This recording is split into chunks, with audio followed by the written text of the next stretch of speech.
We all know those wacky fun quick games from Devoted Digital. So when I played their Expo game, there were 3 games that called me: Shadow Warrior, Weird West, and the game of the day, Carrion. Now in the Expo game they show you these little trailers and a booth dedicated to the game, and theirs, aside from Shadow Warrior, was one of the best. You have the monster which you play as in the middle of the room, covered in gore. It looks like it was really taken from the game. So, as soon as it launched, I installed it, forgot about it, played another game, which took me a lot of time to finish, and finally started playing it. So, now let's talk about it. Basically, you are a human that turned monster and now is on a rampage on this facility. You progress to different areas solving puzzles and getting upgrades, returning to a hub-like area that unlocks more paths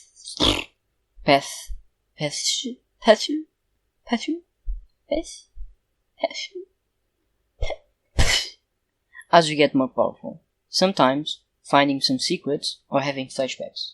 The game starts with you leaving the containment and killing some humans, and for the first 30 minutes it lets you play around and figure things out by not giving you a real challenge, only some dumb humans to kill off, but you can really feel the game progressively getting harder, more complex in terms of enemies. For example, you have the virgin scientists and normal people.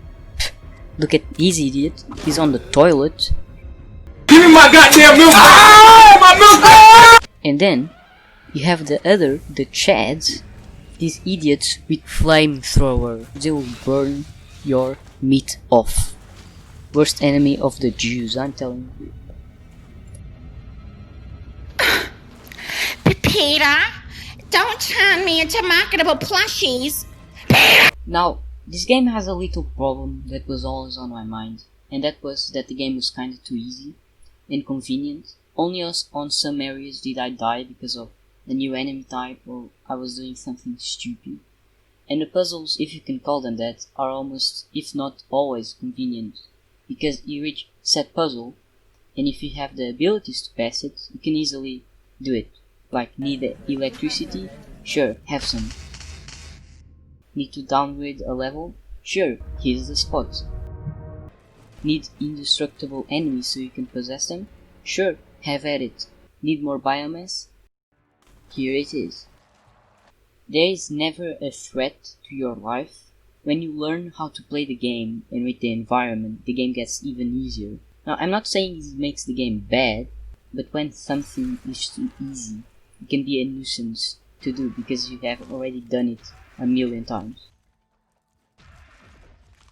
Now, the game has 2 or 3 flashbacks that you find in playthrough, but they feel disconnected from the game because you spend 1 hour playing as a super fast monster, killing everyone, using the mouse, and now you are a slow moving human using the WASD keys to move. I kinda get what they wanted to show us, like this other facility that got destroyed by this thing and is abandoned. You were a human before and you continue the cycle, but you somehow manage to evolve past the other mistake. This would be better as a prologue, or maybe in the middle of the game you get captured and they put you in this machine that makes you have these flashbacks and have to escape after you finish them. It would make them feel more like a part of the game and not someone trying to force you exposition.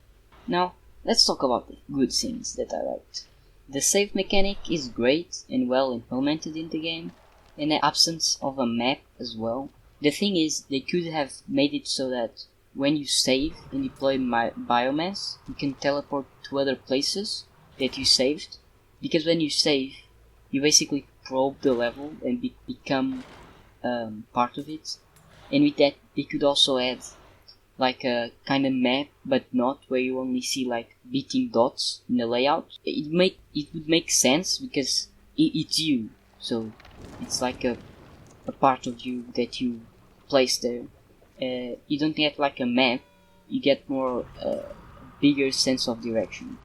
Another thing is the hub-like level.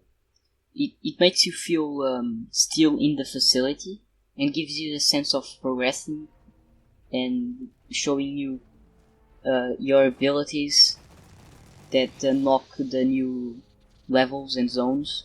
It really helps to make you feel grounded, kind of, like not just going to random levels and doing random things. It actually shows you progressing to an objective. The environment and the attention to detail also can't be overlooked. You can hear the chains breaking, and if you're big, you can break bites and stuff as you're moving around. It really makes you feel like you're this big monster moving around a place that is made for humans and not for you to be in.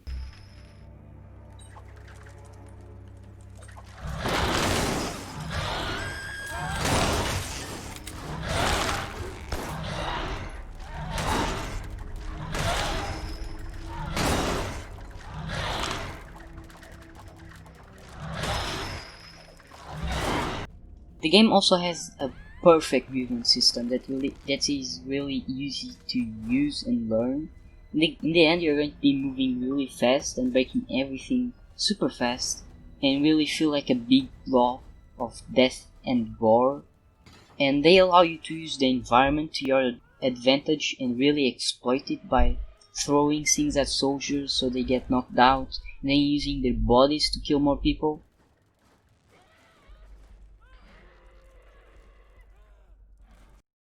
But there's still a little problem for me, and that was the duration of the game. I feel like they could have at least extended the ending a bit.